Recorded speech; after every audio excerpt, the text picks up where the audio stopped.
अस्सलाम वालेकुम स्टूडेंट्स। आज मैंने आपके साथ जीआईटी की फार्माकोलॉजी डिस्कस करनी है। बहुत ही आसान सी है, बहुत ही इंटरेस्टिंग सी है, क्योंकि इसमें जितने भी डिजीज़ेज़ हैं उनके बारे में आपको ऑलरेडी हेलो हाई है, तो इसको पढ़ना बहुत ही ज़्यादा आसान हो जाएगा। ठीक है, इस चैप्टर के अंदर हाँ जी। सो इस चैप्टर के अंदर हम लोगों ने क्या पढ़ना है, जीआईटी के डिफरेंट डिसऑर्डर्स पढ़ने और उनके ट्रीटमेंट के बारे में पढ़ना है। फॉर एग्जांपल जीआईटी के कौन से डिसऑर्डर्स होते हैं, आपके जहन में सबसे कॉमन डिसऑर्डर जो GIT related issue clinical practice में देखने में आता है वो होते हैं हमारे पास पेप्टिक अल्सर्स। ठीक है जी, पेप्टिक अल्सर्स जो जर्ड है जिसमें हार्ट बर्न होता है बहुत ज़्यादा। सो हमने पेप्टिक अल्सर्स और जर्ड का जो ट्रीटमेंट है वो सबसे पहले नंबर पर देखना है। दूसरी बात यह है कि बहुत सारे लोग जब ट्रीटमेंट करा रहे होते हैं या कीमोथेरेपी कराते हैं कैंसरस एजेंट्स के लिए या फिर नॉर्मली भी, तो उनमें क्या स्टार्ट हो जाती है, वॉमिटिंग। सो हमने वॉमिटिंग को एमएसएस भी कहते हैं। सो एंटी एमएसएस ड्रग्स पढ़नी है, यानी एंटी एमेटिक पढ़नी है। एंटी एमएसएस या एंटी एमेटिक जिनको यूज करके किसको ट्रीट किया जाता है, वॉमिटिंग को। ये हमारा दूसरा पोर्शन होगा। थर्ड चीज़ हमने क्या पढ़नी है, डायरिया। बहुत ही इंपॉर्टेंट जो है वो बहुत सारी ड्रग्स का एडवर्स इफेक्ट भी है और बहुत इंपॉर्टेंट कॉम्प्लिकेशन है, मैनिफेस्टेशन है डायरिया। सो इसके ट्रीटमेंट के बारे में पढ़ेंगे। और कॉन्स्टिपेशन, ज़ाहिर है डायरिया और कॉन्स्टिपेशन में जो चीज़ें हैं वो बिल्कुल एक दूसरे के ऑपोजिट होती हैं। अच्छा, ये इतने ज़्यादा इंपॉर्टेंट नहीं है। पेप्टिक अल्सर्स इंपॉर्टेंट है, एमएसएस जो है वो इंपॉर्टेंट है। और उसके बाद हम लोगों ने जो इंपॉर्टेंट चीज़ पढ़नी है वो पढ़ना है इन्फ्लेमेटरी बाउल सिंड्रोम। और इन्फ्लेमेटरी बाउल सिंड्रोम में दो डिजीज़ आते हैं। सो उन इन्फ्लेमेटरी बाउल डिजीज़ को, जिसमें क्रोहन डिजीज़ आ जाता है और दूसरा हमारे पास अल्सरेटिव कोलाइटिस आता है। सो उनको जो है वो हमने पढ़ना है और उनकी डिटेल वगैरह पढ़ेंगे। अल्सरेटिव कोलाइटिस होता है और क्रोहन डिजीज़ होता है। ठीक है, क्रोहन डिजीज़ में थ्रू आउट जो है जीआईटी ट्रैक में इन्फ्लेमेशन मिलती है, जबकि अल्सरेटिव कोलाइटिस में कोलाइटिस वाला जो रीजन है वो ज़्यादा इन्वॉल्व होता है। ठीक है, तो ये कुछ लर्निंग आउटकम है इस चैप्टर के, जिसमें हमने पेप्टिक अल्सर्स के डिजीज़ के ट्रीटमेंट के बारे में पढ़ना है, वॉमिटिंग के ट्रीटमेंट के बारे में पढ़ना है, डायरियल ट्रीटमेंट देखना है, लेग्जेटिव यूज़ करनी है कॉन्स्टिपेशन के लिए, देन इन्फ्लेमेटरी बाउल डिजीज़ और सिंड्रोम्स की बात करनी है। सो सबसे पहले स्टार्ट करते हैं पेप्टिक अल्सर्स और जर्ड से। ठीक है, पेप्टिक अल्सर और जर्ड से हम स्टार्ट करते हैं। आपको पता है नॉर्मली क्या है कि हमारा जो जीआईटी ट्रैक होता है वहाँ पे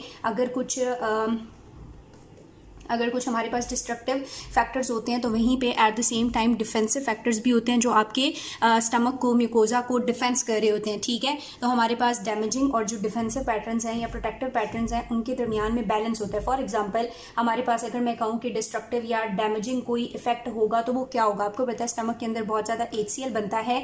तो HCl जो है वो ये एक डैमेजिंग फैक्टर है, या आपके स्टमक म्यूकोजा को एसिड है ना तो इरोड कर सकता है, अल्सर कॉज करता है, इरोजन कॉज कर सकता है। ठीक है, इसी तरह अगर इन्फेक्शन हो जाए, जैसे कि H pylori most important cause है अल्सर्स का, एच पाइलोरी का इन्फेक्शन हो जाए तो ये म्यूकोजा को डैमेज कर सकता है। और इस डैमेज को प्रिवेंट करने के लिए जो स्टमक है यहाँ पे बैरियर मौजूद होता है, म्यूकोजल लेयर मौजूद होती है, ताकि एसिड जो है वो नीचे एपिथेलियम के साथ कांटेक्ट में ही ना आए। तो म्यूकस की प्रोडक्शन होती है और म्यूकोजल लेयर होती है जो कि इसको प्रोटेक्ट कर रही होती है। और साथ ही साथ बाइकार्बोनेट होते हैं। ये बाइकार्बोनेट क्या करते हैं, HCl को न्यूट्रलाइज करते हैं। तो यूं हमारे पास नॉर्मल कंडीशंस में वेल मेंटेन बैलेंस होता है। डिफेंसिव और प्रोटेक्टिव और डैमेजिंग या डिफेंसिव फैक्टर्स के दरमियान क्या होता है, वेल मेंटेन बैलेंस होता है। लेकिन अगर किसी भी रीजन की वजह से, अब डिफरेंट रीजन हो सकती है ना, किसी भी रीजन की वजह से ये जो बैलेंस है ये डिस्टर्ब हो जाए, ये बैलेंस क्या हो जाएगा, डिस्टर्ब हो जाएगा। तो ऑब्वियस सी बात है कि अगर हमारे पास एसिड ज्यादा हो गया, म्यूकस जो है उसकी प्रोडक्शन कम हो गई, जो बैरियर है वो डिस्टर्ब हो गया, तो नीचे जो एपिथेलियम है वो डैमेज होगा और अल्सर्स हो जाएंगे। सो जैसे ये बैलेंस डिस्टर्ब होगा तो क्या क्रिएट हो जाएंगे, अल्सर्स हो जाएंगे। तो हमने अगर ट्रीटमेंट स्ट्रेटजी अप्लाई करनी है, ठीक है, जैसे ये बैलेंस डिस्टर्ब होगा तो पेशेंट किसके साथ प्रेजेंट करेगा, अल्सर्स के साथ प्रेजेंट करेगा। मोस्ट कॉमन है, ठीक है, बहुत सारे लोगों को होता है। ठीक है, अब जब ये अल्सर्स हो जाएंगे तो आप सोचो अगर हमने ट्रीटमेंट स्ट्रैटेजी अप्लाई करनी है तो ट्रीटमेंट स्ट्रैटेजी अप्लाई करके हमें कुछ ऐसी चीज़ करनी होगी कि हम इस बैलेंस को दोबारा से गेन कर लें। हम क्या करें, इस बैलेंस को दोबारा से गेन कर लें। अब हो क्या रहा है, मसला क्या है, बैलेंस क्यों डिस्टर्ब हुआ, बैलेंस शायद इसलिए डिस्टर्ब हुआ कि HCl जो है, एसिड के लेवल्स बहुत ज़्यादा हो गए, या बॉडी के अंदर क्या आ गया है, बैक्टीरिया आ गया, एच पाइलोरी आ गया। तो ट्रीटमेंट करने के लिए हम क्या करेंगे, एसिड की सिक्रीशन को, ट्रीटमेंट है ये, ठीक है, एसिड की सिक्रीशन को क्या करेंगे, कम करेंगे। दूसरी बात है कि अगर एच पाइलोरी चला गया है तो एच पाइलोरी को प्रिवेंट करने के लिए एंटी माइक्रोबियल एजेंट्स देंगे, ऐसा ही है, ठीक है। या फिर हम क्या करेंगे, बाइकार्बोनेट या फिर एंटासिड्स देंगे जिनमें हमारे पास मैग्नीशियम और मैग्नीशियम और एल्यूमिनियम ऑक्साइड्स वगैरह होंगे जो कि इसको न्यूट्रलाइज करेंगे, या फिर हम म्यूकस की जो प्रोडक्शन है उसको इन्हेंस कर देंगे ताकि प्रोटेक्टिव मैकेनिज्म जो है वो इन्हेंस हो जाए। तो ठीक है, तो बैलेंस को रीगेन करने के लिए जो डिफेंसिव पैटर्न्स हैं हम उनको बढ़ाने की कोशिश करेंगे, और जो डैमेजिंग पैटर्न्स हैं यानी एसिड्स है, पाइलोरी है, उनको रिमूव करने की, इरेडिकेट करने की कोशिश करेंगे। थोड़ी बहुत बात समझ आ रही है कि हमने अल्सर को कैसे ट्रीट करना है? या तो हमने एंटासिड्स दे देने हैं जो इस एसिड को न्यूट्रलाइज करेंगे, या हमने ऐसी ड्रग्स देनी है जो इस एसिड की सिक्रीशन को ब्लॉक कर देंगी, या एंटीमाइक्रोबियल देनी है जो पाइलोरी को इरेडिकेट करेंगी, या फिर कुछ ऐसे एजेंट्स देने हैं जो म्यूकस की प्रोडक्शन को इन्हेंस करेंगी और यूं हमारे स्टमक के म्यूकोजा को प्रोटेक्ट करने में हेल्प करेंगी। अब ड्रग्स को समझने से पहले आपको ये समझना है कि नॉर्मली अगर म्यूकस की प्रोडक्शन हो रही है तो कैसे हो रही है। नॉर्मली वहाँ पे जो म्यूकस बन रहा है वो किस तरह से बन रहा है। म्यूकस की प्रोडक्शन देखने के बाद मैं आपको बताऊंगी कि ट्रीटमेंट स्ट्रैटेजी हमारी क्या है। लिपिन के अंदर में बड़ा अच्छा दिखाया हुआ है, शायद मुझसे इतना अच्छा ना बने। फॉर एग्जांपल ये हमारे पास स्टमक का पैराइटल सेल है, ठीक है, ये क्या है, एक स्टमक का पैराइटल सेल, और ये ल्यूमन वाली साइड है। यहाँ पे हमारे पास एक पंप पड़ा हुआ होता है जिसे हम क्या कहते हैं, प्रोटॉन पंप कहते हैं। ये पंप क्या करता है इसके बारे में हम बाद में बात करते हैं। पहले हम यहाँ से देखते हैं कि यहाँ पे क्या है। यहाँ पे समझ लो कि एक पड़ा हुआ है, रिसेप्टर पड़ा हुआ है, ठीक है। अब होता यूं है कि आपके पास जो हिस्टामीन है, ठीक है, हिस्टामीन जो है वो H2 रिसेप्टर्स के थ्रू आकर यहाँ पर अटैच होता है, ठीक है। यहाँ पे H2 रिसेप्टर होते हैं हिस्टामीन के लिए। दूसरी बात है एसिटाइल कोलिन जो है वो भी आता है, और एसिटाइल कोलिन के लिए यहाँ पे M3 रिसेप्टर्स होते हैं। सो M3 रिसेप्टर पे एसिटाइल कोलिन आकर अटैच होता है और इस पैराइटल सेल को स्टिमुलेट करता है। किस तरह से करता है हम ये बात करते हैं, ठीक है। सेम एज गैस्ट्रिन भी करता है, गैस्ट्रिन भी सुना हुआ है ना आपने। सो गैस्ट्रिन है, एसिटाइल कोलिन है या हिस्टामीन है। हिस्टामीन क्या करेगा, H2 रिसेप्टर के थ्रू यहाँ पर अटैच होगा, एसिटाइल कोलिन M3 रिसेप्टर के थ्रू अटैच होगा, और गैस्ट्रिन के भी रिसेप्टर्स होते हैं उनके थ्रू ये अटैच होता है। तीनों जब अटैच हो जाते हैं अपने अपने रिसेप्टर्स पे तो नेट इफेक्ट क्या आता है, चाहे कोई एक होगा या ये होगा ये होगा, नेट इफेक्ट ये आता है कि ये एडिनाइल साइक्लेज को एक्टिवेट करते हैं, और जब एडिनाइल साइक्लेज एक्टिवेट होता है तो क्या होता है, ATP टूटता है और हमारे पास साइक्लिक AMP के लेवल्स बढ़ते हैं। ऐसा ही है, साइक्लिक AMP के जब लेवल्स बढ़ते हैं तो साइक्लिक AMP क्या करता है, प्रोटीन काइनेज को स्टिमुलेट करता है, और जब प्रोटीन काइनेज स्टिमुलेट होता है तो ये जो पंप है ये एक्टिवेट हो जाता है, ठीक है। ये पंप एक्टिवेट हो जाता है। अब ये पंप करता क्या है, ये प्रोटॉन पंप है, ये पोटाशियम को उठा के अंदर लेके आता है और हाइड्रोजन को बाहर निकालता है। अब हाइड्रोजन जब ल्यूमन वाली साइड पे जाएगा तो क्या बनता जाएगा, एसिडिक होता जाएगा, क्योंकि हाइड्रोजन एसिडिटी को कंट्रीब्यूट करता है। HCl बनता जाएगा, जितना हाइड्रोजन बाहर जाएगा उतना क्लोराइड के साथ यूनाइट करेगा, HCl बनता जाएगा। इसका मतलब है हिस्टामीन, एसिटाइल कोलिन और गैस्ट्रिन जो हैं ये इस पंप को एक्टिवेट करके एसिड की प्रोडक्शन कर रहे हैं। क्या कर रहे हैं, एसिड की प्रोडक्शन कर रहे हैं। एक ये चीज आप समझ लो। दूसरी ही बात यहाँ पे ये समझो कि जब इतने ज्यादा स्टिमुलेटिंग फैक्टर हैं तो कोई इनहिबिटिंग फैक्टर भी होगा ना, तो गैस्ट्रिक म्यूकोजा से प्रोड्यूस होता है हमारे पास प्रोस्टाग्लैंडिन E2। क्या प्रोड्यूस होता है, प्रोस्टाग्लैंडिन E2। ये जो प्रोस्टाग्लैंडिन E2 है ये G इनहिबिटरी के थ्रू एक्ट करता है और साइक्लिक AMP के लेवल्स को इनहिबिट करता है, इसकी फॉर्मेशन को इनहिबिट करता है। इसका मतलब है ये पंप को भी इनहिबिट करता है और ये एसिड की सिक्रीशन को नॉर्मली क्या करता है, डिक्रीज करता है। नॉर्मली क्या करता है, डिक्रीज करता है। ये बात समझ आ गई। अब एक पेशेंट है और उसके अंदर क्या है, एसिड की सिक्रीशन बहुत ज्यादा है हमारे पास। अब मैं यहाँ पे आपको ट्रीटमेंट स्ट्रैटेजीज बताती हूँ। पहली ट्रीटमेंट स्ट्रैटेजी तो ये है ना कि वहां पे H पाइलोरी गया हुआ है और H पाइलोरी जो है वहां पे रेड वो यूं खुरेद रहा है और अल्सर कॉज कर रहा है, जो भी कर रहा है। H पाइलोरी को रिमूव करने के लिए हम क्या देंगे, एंटी माइक्रोबियल एजेंट्स देंगे। जो एजेंट्स देंगे हम बात करते हैं अभी। दूसरी कंडीशन ये है कि एसिड की प्रोडक्शन ज्यादा है, तो हमने क्या करना है, एसिड की प्रोडक्शन को कम करना है। क्या करना है, एसिड की प्रोडक्शन को कम करना है। एसिड को कम करने के लिए हमारे पास 4-5 तरीके हैं, ठीक है। अब वो जो 4-5 तरीके हैं वो यहीं से आपने मुझे बताने हैं। देखो ये तीनों इसको स्टिमुलेट कर रहे हैं, तो अगर हम इन तीनों को इनहिबिट कर दें, इन तीनों के एंटागनिस्ट दे दें, तो हम एसिड की सिक्रीशन को कम कर सकते हैं। तो पहला तरीका ये है कि हम H2 एंटागनिस्ट दे दें ताकि हिस्टामीन यहाँ पे लगे ना, साइक्लिक AMP बने ही ना। साइक्लिक AMP ना बने तो एसिड की प्रोडक्शन ना हो। तो पहला तरीका मैं ये कर सकती हूँ कि क्या दे दूंगी, H2 एंटागनिस्ट दे दूंगी। क्या दे दूंगी, हिस्टामीन एंटागनिस्ट दे सकती हूँ।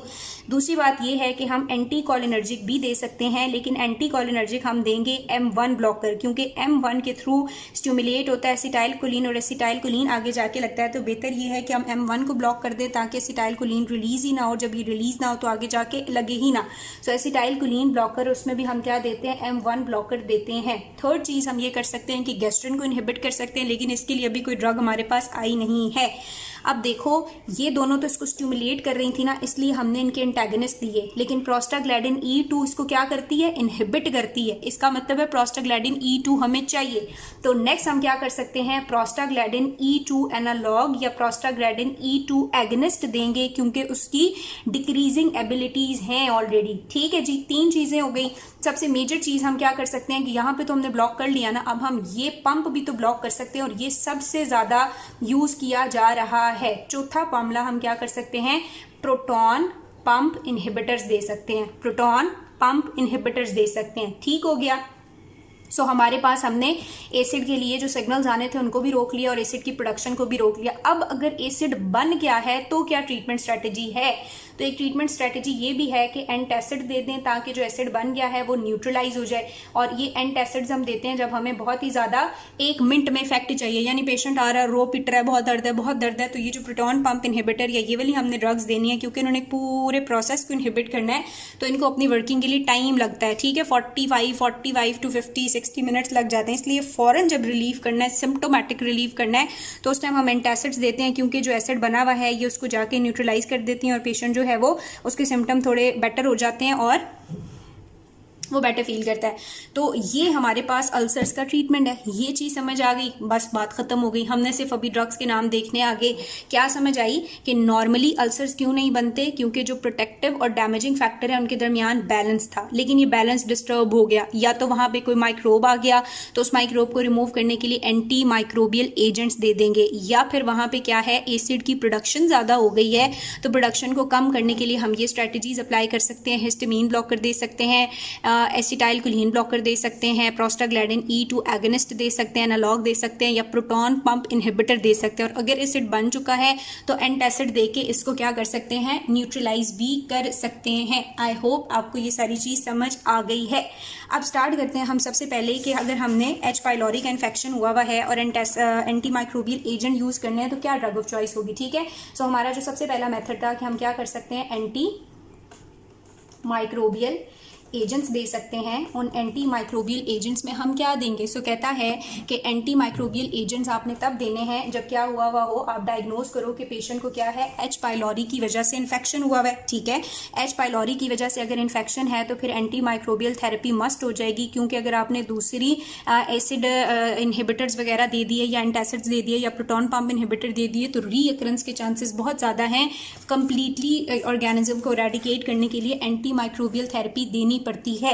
और एंटी माइक्रोबियल थेरेपी देने के लिए पहले तो आपने डायग्नोज करना है ना कि ये पाइलोरी है या नहीं है, तो इसकी डायग्नोसिस के लिए क्या की जाती है, एंडोस्कोपी की जाती है, जो कि इन्वेसिव मेथड है। ठीक है, या फिर नॉन इन्वेसिव ट्रीटमेंट्स भी आप दे सकते हो, मतलब स्ट्रैटेजीज अप्लाई कर सकते हो, जैसे कि सीरोलॉजी कर सकते हो, या फिर हमारे पास फीकल एंटीजन टेस्ट भी कर सकते हो, सीरोलॉजी कर सकते हो, फीकल एंटीजन टेस्ट भी कर सकते हो, और उसके अलावा यूरिन ब्रेथ टेस्ट भी करते हो और डायग्नोज कर लेते हो कि ईदर पाइलोरी की वजह से आपके पास अल्सर्स हो रहे हैं या एसिड की सिक्रीशन वगैरह ज़्यादा हुई हुई है तो अल्सर्स हो रहे हैं। अब डायग्नोसिस हो गई तो डायग्नोज करने के बाद आपने एंटी माइक्रोबियल थेरेपी देनी है। लिपन के अंदर 2 तरह की थेरेपीज उसने बताई है। कहता है क्वाड्रुपल थेरेपी होती है, यानी कि इसमें हम क्या करते हैं, 4 ड्रग्स को यूज़ करते हैं, या फिर हमारे पास ट्रिपल थेरेपी भी होती है। ट्रिपल थेरेपी उन पेशेंट को देते हैं जिनकी बॉडी में रेजिस्टेंस नहीं है, उन्होंने पहले से कोई मैक्रोलाइड लेके नहीं रखे, कोई एंटीबायोटिक लेने की हिस्ट्री उनमें नहीं है। जब आपने क्वाड्रुपल थेरेपी देनी है तो इसमें कौन सी 4 ड्रग्स हैं जो फर्स्ट लाइन एजेंट के तौर पे यूज होती हैं अल्सर्स के अंदर, तो सबसे इंपॉर्टेंट तो प्रोटॉन पंप इनहिबिटर ही है ना। बेशक जो भी है हमें एसिड की सिक्रीशन को कम से कम करना है, क्योंकि एक जख्म ऑलरेडी हुआ हुआ है, तो अगर एसिड ज्यादा बनेगा तो वो जख्म को मजीद खराब करेगा। जैसे हमारी स्किन पे कोई जख्म हो रहा है, ऊपर एसिड डालें, तेजाब डालें, तो अच्छी चीज है नहीं अच्छी ना, तो हम जो है वो एसिड की सिक्रीशन को तो कम करेंगे, फिर उसके लिए क्या देंगे, प्रोटॉन पंप इनहिबिटर देंगे, उसके साथ एंटी माइक्रोबियल एजेंट देंगे टेट्रासाइक्लिन। ठीक है, टेट्रासाइक्लिन याद है केमो के अंदर हमने बहुत डिटेल से पढ़ा। उसके अलावा हम साथ ही पेशेंट को मेट्रोनिडाजोल भी दे देते हैं। मेट्रोनिडाजोल क्या है, मिक्स एमिबिसाइड है। ठीक है, और साथ में हम सब सैलिसाइलेट दे देते हैं। ये सब सैलिसाइलेट जो है म्यूकस की प्रोडक्शन में हेल्प करती हैं। ठीक है, ट्रिपल थेरेपी अगर हमने देनी है तो ट्रिपल थेरेपी भी हम दे सकते हैं। ट्रिपल थेरेपी में आपने इसको याद रखना है CAP कैप से। ठीक है, क्या देना है, क्लिथ्रोमाइसिन जो कि एक एंटी माइक्रोबियल एजेंट है, साथ में एमोक्सिलिन देनी है। एमोक्सिलिन एक सेफेलोस्पोरीन नहीं सॉरी पेंसिलिन है,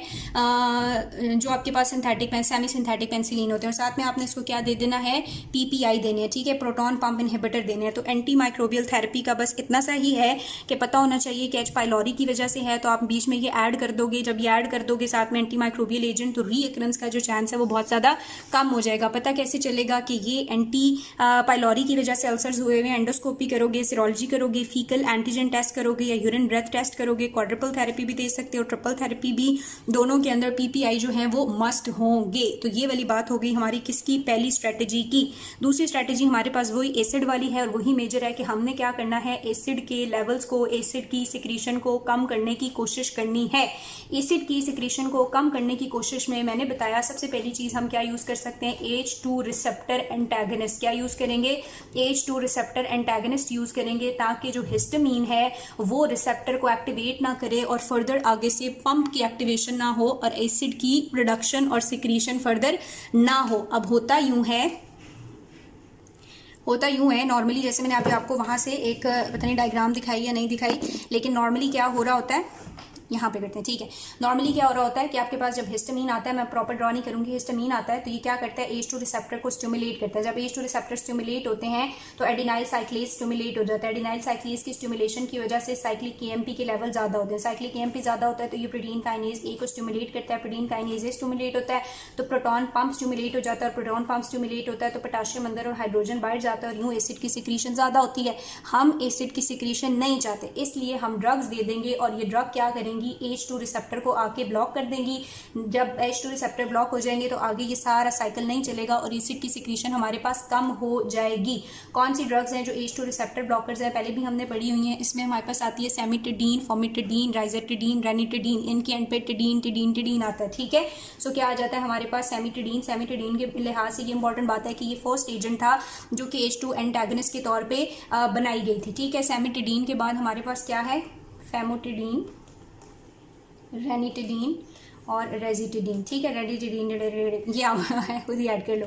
तो जो सेमिटिडीन है इसके बारे में इंपॉर्टेंट बात है कि फर्स्ट H2 एंटागनिस्ट तो जो था बनाया गया था, लेकिन इसके जो हैं वो एडवर्स इफेक्ट बहुत ज़्यादा हैं। अभी हम आगे पढ़ेंगे कि adverse effect and drug interactions भी बहुत ज़्यादा हैं, इसलिए इसके यूज़ को बहुत ज़्यादा लिमिट कर दिया गया है। एक्शन वही है कि कम्पीट करता है हिस्टामीन के साथ और सिलेक्टिवली H2 रिसेप्टर को ब्लॉक करती हैं, ये H1 रिसेप्टर को ब्लॉक नहीं करती। अब लिपिन के अंदर इसके यूजेस बताए हुए तो हैं, लेकिन बस वही बात है कि यूजेस बता के लिखा हुआ है कि यहाँ यूज कर सकते हैं, लेकिन ये अच्छी नहीं है, इसलिए हम प्रेफर जो है वो पीपीआई को करेंगे। फॉर एग्जांपल इन्होंने बताया हुआ है कि हम जो है H2 रिसेप्टर्स को यूज कर सकते हैं किसमें, पेप्टिक अल्सर्स में। किसमें यूज कर सकते हैं, पेप्टिक अल्सर्स में यूज कर सकते हैं। लेकिन साथ ही ये बात की हुई है कि अगर पेप्टिक अल्सर, अब ये याद रखना यहाँ से एमसीक्यू आ सकता है कि पेप्टिक अल्सर्स के लिए हम H2 रिसेप्टर एंटागनिस्ट साइमिटिडीन, रेमिटिडीन, फॉर्मिटिडीन, रेजिटिडीन यूज कर सकते हैं। लेकिन अगर ये पेप्टिक अल्सर्स हुए हुए हैं H पाइलोरी की वजह से तो क्या यूज होगा, एंटी माइक्रोबियल एजेंट यूज होगा। और अगर ये अल्सर्स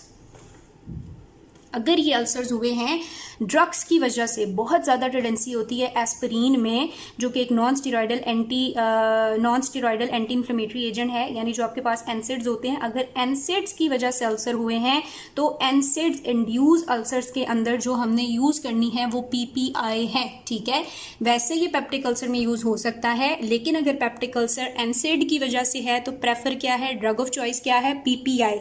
और अगर अल्सर्स H पाइलोरी की वजह से हैं तो फिर ड्रग ऑफ चॉइसेस हमारे पास एंटी माइक्रोबियल एजेंट्स हैं।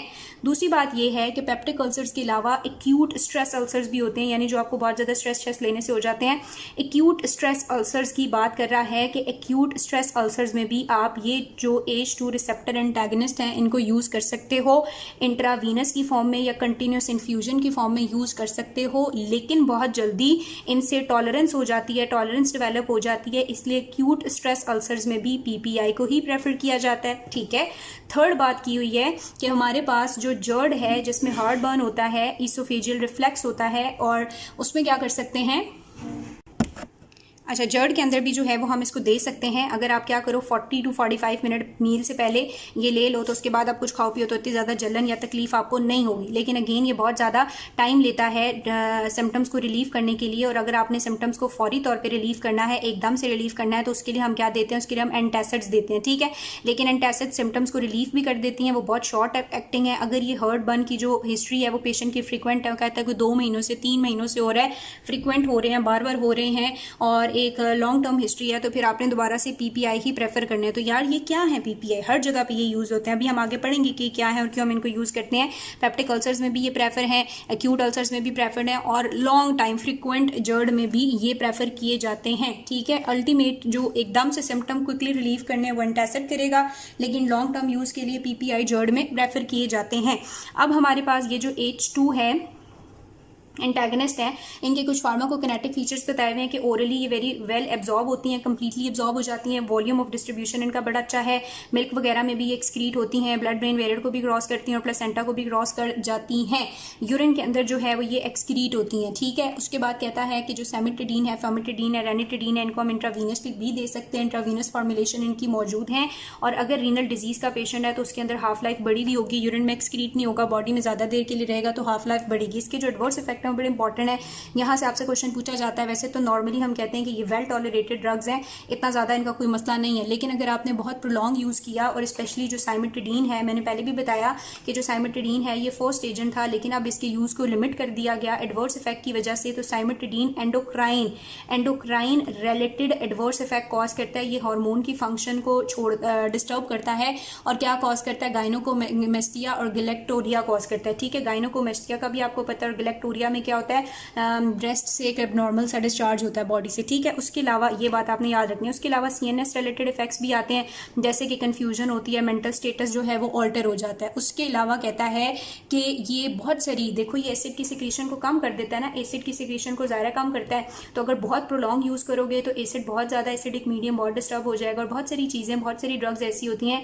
जिन्हें एब्जॉर्प्शन के लिए एसिडिक मीडियम रिक्वायर्ड है, लेकिन क्योंकि एसिडिक मीडियम नहीं है तो उनकी एब्जॉर्प्शन क्या हो जाएगी, डिस्टर्ब हो जाएगी। जैसे कि कीटोकोनाजोल एक एंटी फंगल ड्रग है, उसको अपनी एब्जॉर्प्शन के लिए एसिडिक मीडियम चाहिए। आप इसके साथ कीटोकोनाजोल नहीं दे सकते क्योंकि वो एब्जॉर्ब नहीं होगी। और साइमेटिडीन एक ना सिर्फ एंडोक्राइन फंक्शन कॉज करता है, बल्कि साइमेटिडीन CYP450 को इनहिबिट कर देता है, और जितनी भी ड्रग्स उसने मेटाबोलाइज करनी है उनके मेटाबॉलिज्म को डिस्टर्ब करता है, जैसे कि वारफरिन हो गई, फिनोटाइन हो गई, या क्लोपिड्रोग्लिल वगैरह हो गई, ठीक है। ये बात हो गई किसकी, H2 रिसेप्टर एंटागनिस्ट की। आई होप आप लोग जो हैं वो बोर नहीं हुए होंगे, क्योंकि हमने क्या पढ़ा कि जो अल्सर्स हैं उनके ट्रीटमेंट के लिए एंटी माइक्रोबियल एजेंट्स दे सकते हैं और H2 रिसेप्टर एंटागनिस्ट दे सकते हैं। H2 रिसेप्टर एंटागनिस्ट H2 को ब्लॉक करते हैं, सेमिटिडीन है, फॉर्मिटिडीन है, रेनिटिडीन है, राइजिटिडीन है। इसको यूज़ कर सकते हैं पेप्टिक अल्सर्स में इधर और इधर, लेकिन ये ड्रग ऑफ चॉइस नहीं है। ओरली वेल एब्जॉर्ब है, वेल वॉल्यूम ऑफ डिस्ट्रीब्यूशन है, यूरिन में एक्सक्रीट होता है, इंट्रावीनियसली भी अवेलेबल है, हाफ लाइफ बढ़ जाती है अगर पेशेंट रीनल इंपेयरमेंट के साथ हो। एडवर्स इफेक्ट इसके साइमेटिडीन वाले याद रखने हैं कि endocrine related adverse effect gynaecomastia और गिलेक्टोरिया कॉज करता है, और साथ ही साथ बहुत सारी ड्रग के मेटाबॉलिज्म को इनहिबिट कर देता है by the inhibition of CYP450। अब बाकी जो है वो मैं आपको नेक्स्ट वीडियो में बताती हूँ।